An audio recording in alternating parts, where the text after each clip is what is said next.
नमस्कार, DD news पर आप सभी का स्वागत है। मैं हूं आपके साथ भावना नैयर। देश और दुनिया की बड़ी खबरों को लेकर हम हाजिर हैं।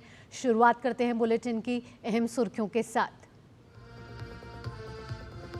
अमेरिका की 3 दिन की सफल यात्रा के बाद स्वदेश रवाना हुए प्रधानमंत्री नरेंद्र मोदी। विदेश मंत्रालय ने कहा, प्रधानमंत्री के दौरे में दिखा भारतीयता का मूल भाव। पीएम ने यूएन जैसी बहुपक्षीय संस्था में सुधार पर दिया जोर। गाजा और यूक्रेन की स्थिति पर भी हुई चर्चा।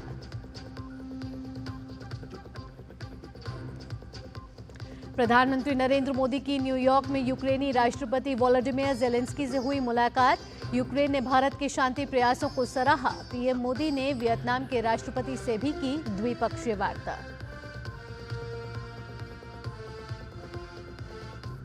इजरायल ने लेबनान पर तेज किए हमले। हिजबुल्लाह के सैकड़ों ठिकानों को बनाया निशाना।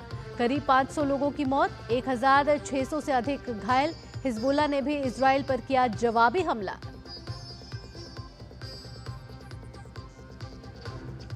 बीजेपी की महाराष्ट्र में चुनावी तैयारी तेज। अमित शाह आज से 2 दिन के महाराष्ट्र दौरे पर। नागपुर और छत्रपति संभाजीनगर में पार्टी पदाधिकारियों के साथ होगी बैठक। वहीं विदर्भ, मराठवाड़ा और उत्तरी महाराष्ट्र में बीजेपी कार्यकर्ताओं के साथ तैयारियों का लेंगे अमित शाह जायजा। जम्मू कश्मीर में आखिरी दौर के मतदान के लिए बीजेपी नेता नितिन गडकरी की आज कठुआ, उधमपुर और जम्मू में होगी धुआंधार रैली। श्रीनगर में राहुल गांधी करेंगे कांग्रेस का प्रचार। वहीं हरियाणा में भी सभी दलों ने प्रचार में झोंकी ताकत। पश्चिम बंगाल शिक्षक भर्ती घोटाला मामले में आज सुप्रीम कोर्ट में अहम सुनवाई। कलकत्ता हाईकोर्ट ने 25,753 शिक्षकों और गैर शिक्षण कर्मचारियों की नियुक्ति की थी रद्द। और खेल की खबरों में शतरंज ओलंपियाड में ऐतिहासिक स्वर्ण जीतने के बाद स्वदेश लौटी भारतीय टीम। प्रज्ञानंद और वैशाली रमेश बाबू का चेन्नई एयरपोर्ट पर हुआ जोरदार स्वागत।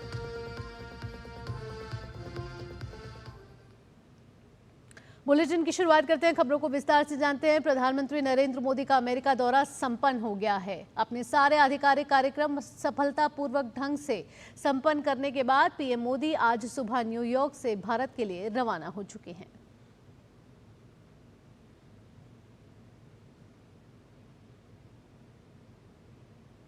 विदेश मंत्रालय ने पीएम की इस 3 दिन की सफल यात्रा को बेहद ही महत्वपूर्ण बताया। विदेश सचिव विक्रम मिस्री ने बताया कि प्रधानमंत्री की अमेरिकी यात्रा तकनीक, एआई, क्वांटम कंप्यूटिंग और सेमीकंडक्टर को बढ़ावा देने के लिहाज से काफी अहम रही है।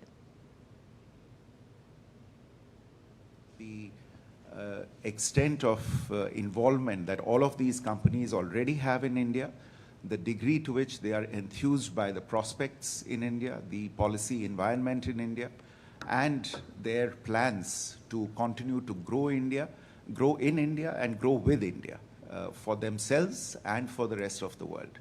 And I think that's what was really a feature of the remarks of practically every one of the CEOs of how excited they are for their own businesses in India, especially at this moment in time when things like AI and quantum computing are changing the world as we know it. Ukraine के राष्ट्रपति Volodymyr Zelensky ने New York में प्रधानमंत्री नरेंद्र मोदी से मुलाकात की। उन्होंने दोनों देशों के आपसी हितों को लेकर चर्चा की। 1 महीने के अंदर दोनों नेताओं की ये दूसरी मुलाकात रही। साथ ही प्रधानमंत्री नरेंद्र मोदी ने वियतनाम के राष्ट्रपति टो लाम से भी मुलाकात की। न्यूयॉर्क में हुई दोनों नेताओं की इस बैठक में अहम द्विपक्षीय मुद्दों पर चर्चा हुई। मुलाकात के दौरान दोनों नेताओं ने भारत वियतनाम मैत्री के पूर्ण आयामों पर चर्चा की। प्रधानमंत्री नरेंद्र मोदी ने संयुक्त राष्ट्र में समिट ऑफ द फ्यूचर को संबोधित किया। पीएम ने अंतर्राष्ट्रीय समुदाय के सामने वैश्विक समृद्धि का भारत का विजन रखा। पीएम ने कहा कि भारत ने 250 मिलियन लोगों को गरीबी से निकाल कर रख दिया है। ये सतत विकास सफल हो सकता है। जब हम ग्लोबल फ्यूचर की बात कर रहे हैं तो ह्यूमन सेंट्रिक अप्रोच सर्वप्रथम होनी चाहिए। सस्टेनेबल डेवलपमेंट को प्राथमिकता देते हुए हमें मानव कल्याण, फूड, हेल्थ सिक्योरिटी यह भी सुनिश्चित करनी होगी। भारत में 250 मिलियन लोगों को गरीबी से बाहर निकालकर हमने यह दिखाया है कि sustainable development can be successful. Success का हमारा यह अनुभव हम ग्लोबल साउथ के साथ साझा करने के लिए तैयार है। पीएम ने कहा कि डिजिटल सार्वजनिक अवसंरचना एक सेतु होनी चाहिए, अवरोध नहीं।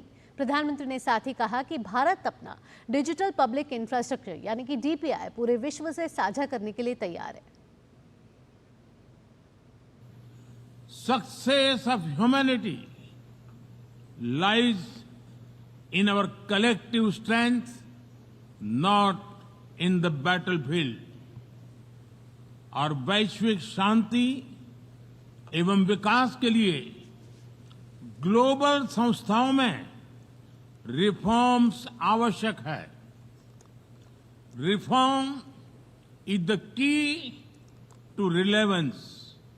वैश्विक शांति और सुरक्षा के लिए एक तरफ आतंकवाद जैसा बड़ा खतरा है तो दूसरी तरफ साइबर, मैरीटाइम, स्पेस जैसे अनेक संघर्ष के नए नए मैदान भी बन रहे हैं। इन सभी विषयों पर मैं जोर देकर कहूंगा कि global action must match global ambition. Bulletin में आगे बढ़ते हैं। आइए अन्य महत्वपूर्ण खबरों का भी रुख कर लेते हैं। बात कर लेते हैं आने वाले महाराष्ट्र विधानसभा चुनावों की। जी हां, महाराष्ट्र में इस साल के अंत में होने वाले विधानसभा चुनाव को लेकर सियासी सरगर्मियां तेज हो गई हैं। इसी कड़ी में केंद्रीय मंत्री अमित शाह आज से महाराष्ट्र के 2 दिवसीय दौरे पर रहेंगे। इस दौरे के दौरान अमित शाह नागपुर, छत्रपति संभाजीनगर और नासिक में पार्टी पदाधिकारियों के साथ एक अहम बैठक करेंगे और आगे की रणनीतियों पर चर्चा करेंगे। जम्मू कश्मीर में कल 25 तारीख है और 25 तारीख को दूसरे चरण का चुनाव है, जिसके लिए चुनाव आयोग की तैयारियां आखिरी दौर में हैं। वहीं 1 अक्टूबर को आखिरी दौर के मतदान से पहले सियासी दलों ने अपनी जीत के लिए पूरी ताकत झोंक दी है। केंद्रीय मंत्री और बीजेपी के वरिष्ठ नेता नितिन गडकरी आज जम्मू कश्मीर के चुनावी सरगर्मी को और बढ़ाएंगे।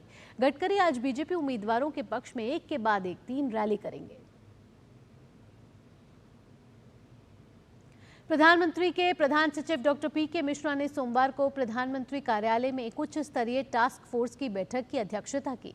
इस बैठक में सर्दी के आगामी मौसम को देखते हुए विशेष रूप से दिल्ली एनसीआर में बिगड़ती वायु गुणवत्ता के मुद्दे पर समाधान में हितधारकों की तत्परता का आकलन किया गया। इस बैठक में धान की पराली जलाने, वाहन उत्सर्जन, सड़क और निर्माण धूल, ठोस अपशिष्ट प्रबंधन और डीजल जनरेटर सेट सहित विभिन्न स्रोतों से होने वाले प्रदूषण से निपटने के लिए जारी प्रयासों के मूल्यांकन पर ध्यान केंद्रित किया गया। डॉक्टर मिश्रा ने सर्दी के महीनों में के दौरान बिगड़ती वायु गुणवत्ता को कम करने के लिए सभी संबंधित एजेंसियों द्वारा ग्रेडेड रिस्पांस एक्शन प्लान के सख्त और समय पर कार्यान्वयन के गंभीर महत्व पर जोर दिया। डॉक्टर मिश्रा ने पंजाब, हरियाणा और उत्तर प्रदेश के मुख्य सचिवों को अपनी कार्य योजनाओं की प्रतिबद्धता के अनुरूप पराली जलाने की प्रथा को खत्म करने के उद्देश्य से कार्य योजनाओं की सख्ती से निगरानी करने और उन्हें लागू करने का निर्देश दिया। उन्होंने धान के भूसे से आर्थिक उपयोग को बढ़ाने के लिए सीआरएम मशीनों के पूर्ण उपयोग, एक्सेस सिटू प्रबंधन के लिए आपूर्ति श्रृंखला को मजबूत करने और ब्रिकेटिंग और प्लेटिंग कार्यों में छोटे छोटे उद्योगों का समर्थन करने की आवश्यकता पर बल दिया। इस दौरान उचित दंड और रिकॉर्ड प्रविष्टियों के साथ उल्लंघनकर्ताओं के खिलाफ सख्त प्रवर्तन कार्रवाइयों पर भी प्रकाश डाला गया। प्रधान सचिव पीके मिश्रा ने एनसीआर क्षेत्र के राज्यों के मुख्य सचिवों से क्षेत्र में अपनी ई बस सेवाएं बढ़ाने का भी अनुरोध किया। उन्होंने एक पेड़ मां के नाम कार्यक्रम के महत्व पर भी जोर दिया। बैठक के दौरान पटाखों से प्रदूषण के संदर्भ में राज्य सरकारों और कानून प्रवर्तन एजेंसियों को प्रतिबंधों को सख्ती से लागू करने के लिए कहा गया। वहीं पेट्रोलियम एवं प्राकृतिक गैस मंत्रालय ने बायोमास के संग्रह में तेजी लाने और संपीड़ित बायोगैस संयंत्रों के निर्माण में तेजी लाने का आग्रह किया गया। इस बैठक में कैबिनेट सचिव doctor TB Somanathan, Delhi police आयुक्त और पर्यावरण, कृषि और बिजली, पेट्रोलियम, सड़क परिवहन, आवासन और शहरी कार्य और पशुपालन मंत्रालयों के प्रमुख अधिकारियों के साथ साथ केंद्रीय प्रदूषण नियंत्रण बोर्ड, राज्य प्रदूषण नियंत्रण बोर्ड और पंजाब, हरियाणा, उत्तर प्रदेश, राजस्थान और केंद्र शासित प्रदेश दिल्ली के मुख्य सचिव और उनके प्रतिनिधियों ने भाग लिया।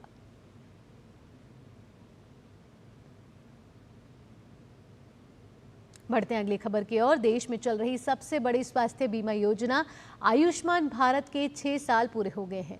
इसके तहत पात्र लोग 1 साल में 5 लाख रुपए तक का इलाज मुफ्त करवा सकते हैं।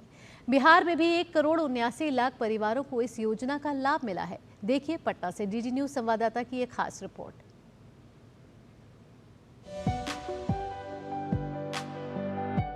केंद्र सरकार की महत्वाकांक्षी आयुष्मान भारत योजना ने न सिर्फ लाखों लोगों के जीवन को प्रभावित किया है, बल्कि इस योजना ने इलाज पर खर्च होने वाली करोड़ों रुपए की भी बचत कराई है। बिहार में भी इस योजना का लाभ 1,79,00,000 परिवारों को मिल रहा है।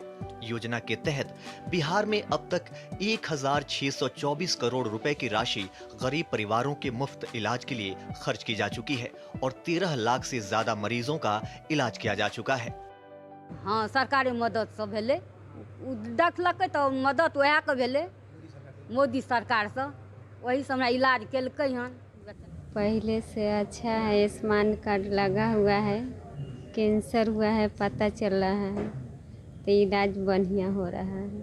एक महीने में जितने भी मरीज आते हैं उसमें 60 से 70% हमारे आयुष्मान से होते हैं। तो ये एक बहुत बड़ी उपलब्धि है प्रधानमंत्री की तरफ से कि हम लगभग अपने सभी मरीजों को आयुष्मान के तहत ला करके और उसका पूरा से पूरा इलाज कर पा रहे हैं।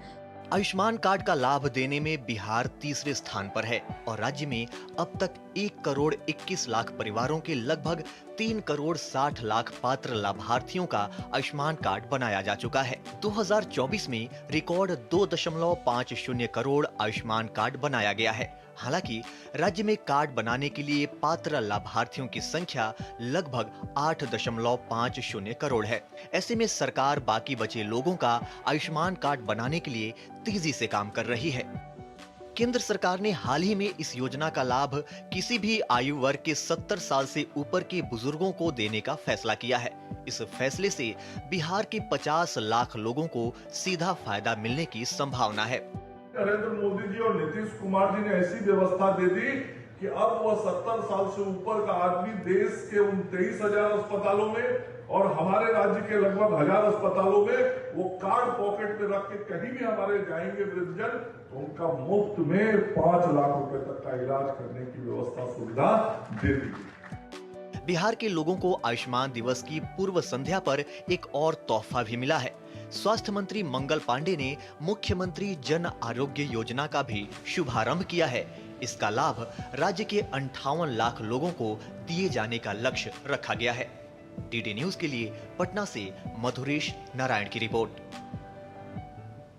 झारखंड में आबादी के समीकरण बदलने के साथ ही यहां लव जिहाद, लैंड जिहाद के साथ मजदूर जिहाद जैसे मामले भी सामने आने लगे हैं। खास तौर पर भोले भाले आदिवासी इसके शिकार हो रहे हैं। खास बात यह है कि इस गंभीर समस्या की ओर ना तो राज्य की हेमंत सोरेन सरकार का ध्यान है, ना ही प्रशासन का ध्यान है। देखिए हमारे संवाददाता सोमेश पटेल की दुमका से ये खास रिपोर्ट। झारखंड राज्य में पिछले कई वर्षों से मजदूर काम की तलाश में दूसरे राज्यों में पलायन करके जाते हैं, लेकिन कुछ ऐसे भी हैं जो मजदूर जिहाद के शिकार हो जा रहे हैं। काम पूरा हो जाने के बावजूद मजदूरों को ना तो उनका मेहनताना मिलता है, ना वो वापस घर लौट पाते हैं।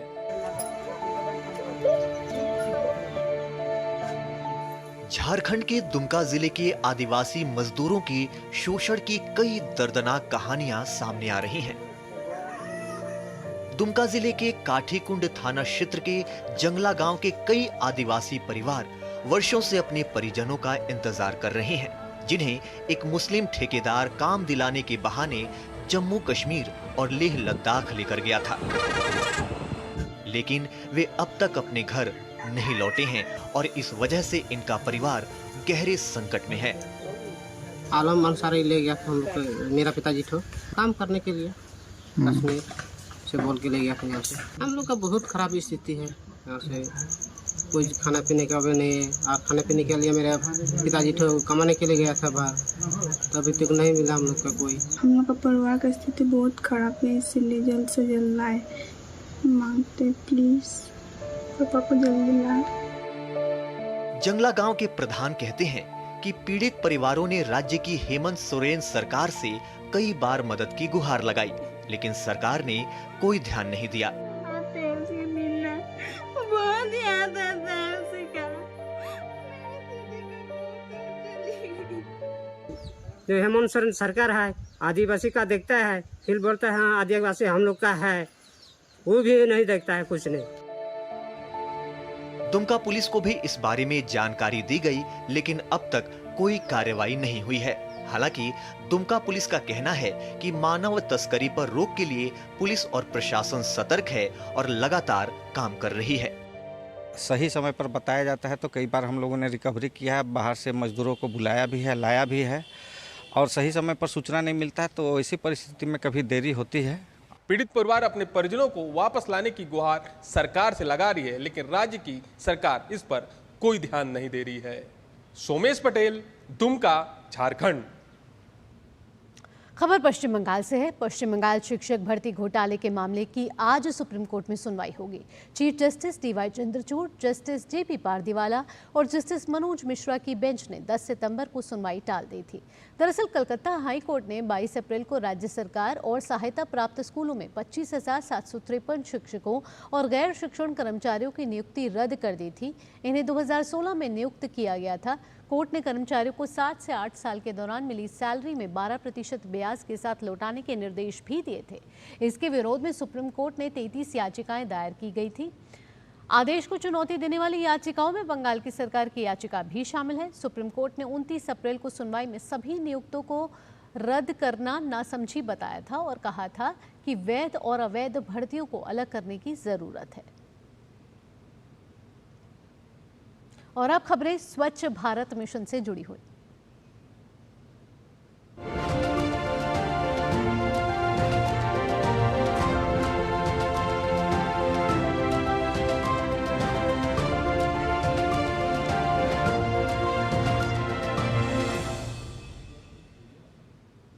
आइए अब बात करते हैं खुले में शौच से मुक्ति की एक पहल की। गुजरात के तापी जिले की रहने वाली सामाजिक कार्यकर्ता रामीलाबेन ने खुले में शौच को एक गंभीर समस्या मानते हुए अपने गांव के अलावा गुजरात के कई गांवों में शौचालय का निर्माण कराया और महिलाओं में शौचालय प्रयोग के प्रति जागरूकता भी फैलाई।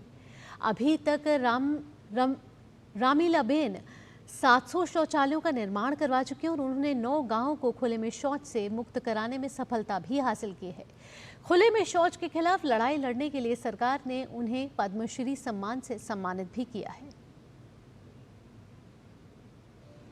इस तरह के सार्वजनिक शौचालय बड़े शहरों में तो आम मिल जाते हैं, लेकिन जब बात शौचालय इज्जत घर की जाती है तो छोटे शहरों, गांवों, कस्बों में घर घर तक ये शौचालय पहुंचाना, बनवाना आसान काम नहीं था। लेकिन ये सफल हुआ स्वच्छ भारत अभियान के तहत। और इस मुहिम को सफल बनाने के पीछे जिन लोगों की मेहनत रंग लाई, उन्हीं में नाम आता है गुजरात के तापी जिले की गामित रामीलाबेन का, जो न केवल अपने गांव बल्कि कई गांवों में शौचालय बनाकर नाम कमा चुकी है।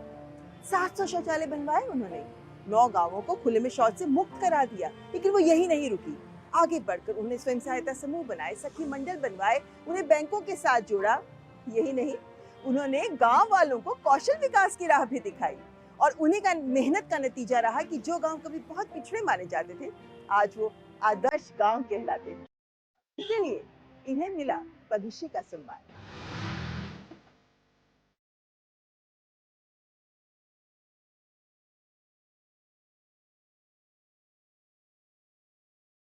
अगर आप किसी काम को करना चाहते हैं तो उसके लिए जरूरत है सच्ची लगन और कड़ी मेहनत की। इसी के बूते गुजरात के तापी जिले के तापरवाड़ा गांव की गामित रामीलाबेन राय सिंह भाई आज सभी के लिए प्रेरणा स्रोत बनी हुई है।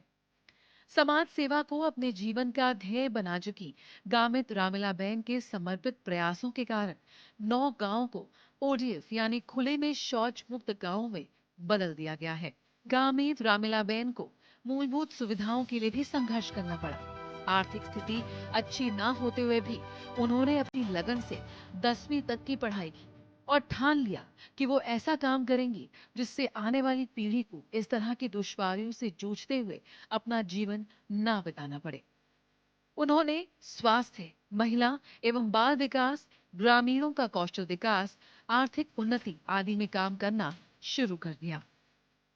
शौचालय बनाने के लिए ना पड़ रहे थे तो भी मैंने लोगों के साथ बात करके लोगों ने एक स्वच्छता अभियान चलाई, ये सब लोग समझ सके और शौचालय बनाया।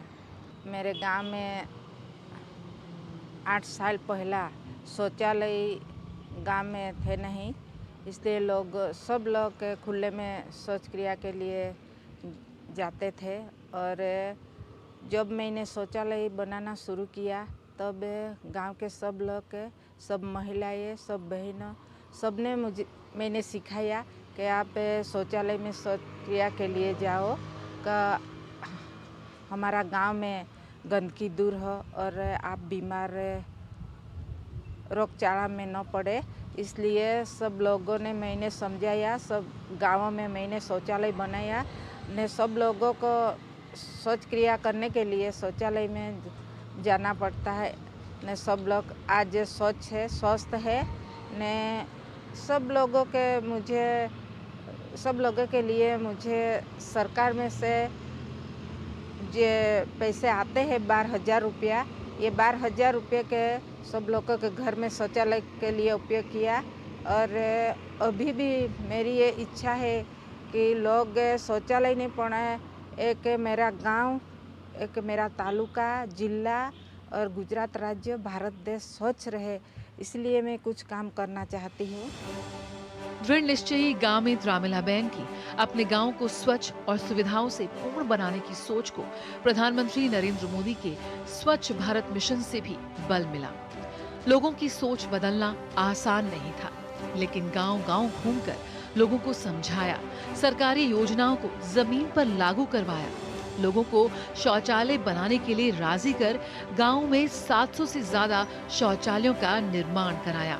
पहले मेरे गांव में टॉयलेट की सुविधा नहीं थी, अभी रमीला बहन से तरफ से हमको सब सुविधा मिली है। तो टॉयलेट बनाया है, इसमें जाते हैं आदिवासी समाज में सब गरीब लोग हैं, इसलिए हम लोग ऐसी सुविधा सरकार तरफ से हमको मिली है।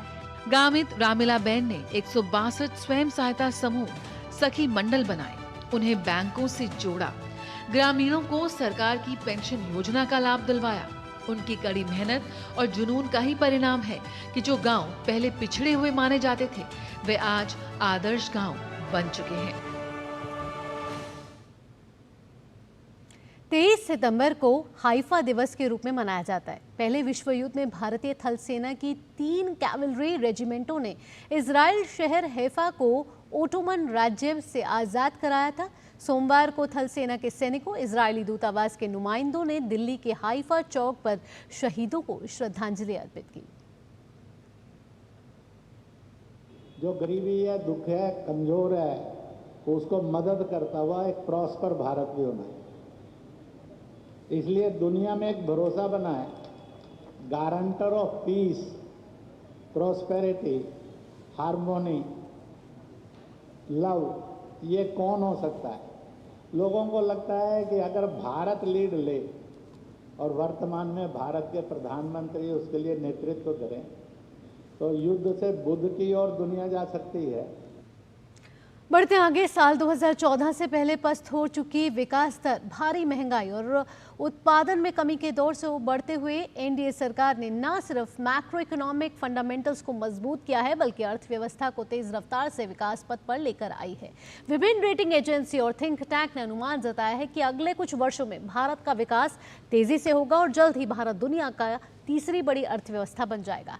आइए आपको छोड़ जाते हैं इस खास रिपोर्ट के साथ। फिलहाल के लिए मुझे दीजिए अनुमति, अगला कार्यक्रम आप देखेंगे नया सवेरा। नमस्कार। भारतीय अर्थव्यवस्था मजबूती के साथ तेजी से आगे बढ़ रही है। यही वजह है कि विश्व बैंक से लेकर आईएमएफ और दुनिया की तमाम संस्थाएं भारत की अर्थव्यवस्था पर भरोसा जता रही हैं।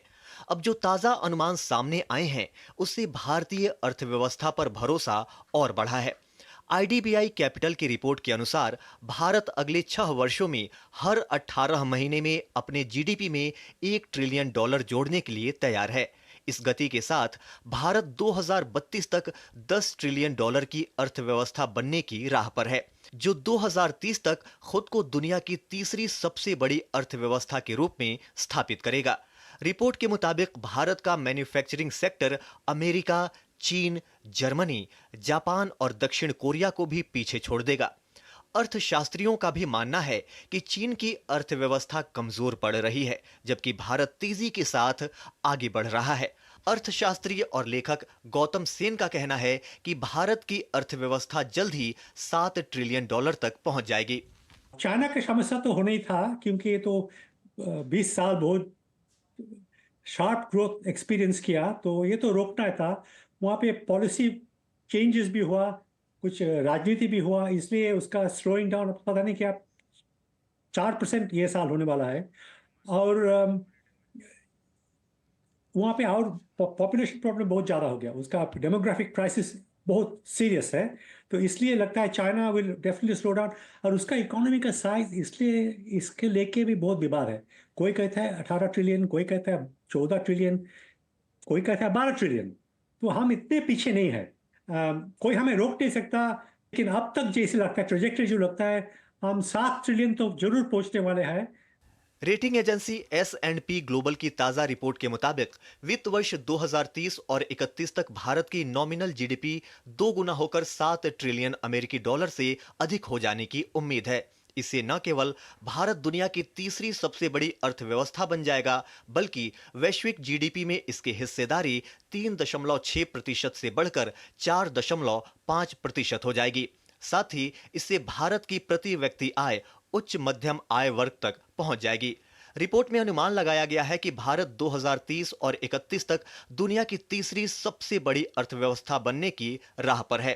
अर्थशास्त्री गौतम सेन का भी कहना है कि भारत जल्द ही एक विकसित देश बनने वाला है। उन्होंने इसके लिए विनिर्माण, वोकेशनल ट्रेनिंग और तकनीकी सहयोग पर जोर देते हुए कहा है कि राज्य भी इसमें महत्वपूर्ण भूमिका निभा सकते हैं। हम तो डेवलप कंट्री बनने वाले हैं। हमारे इनकम पर कैपिटा $10,000 हो जाएगा।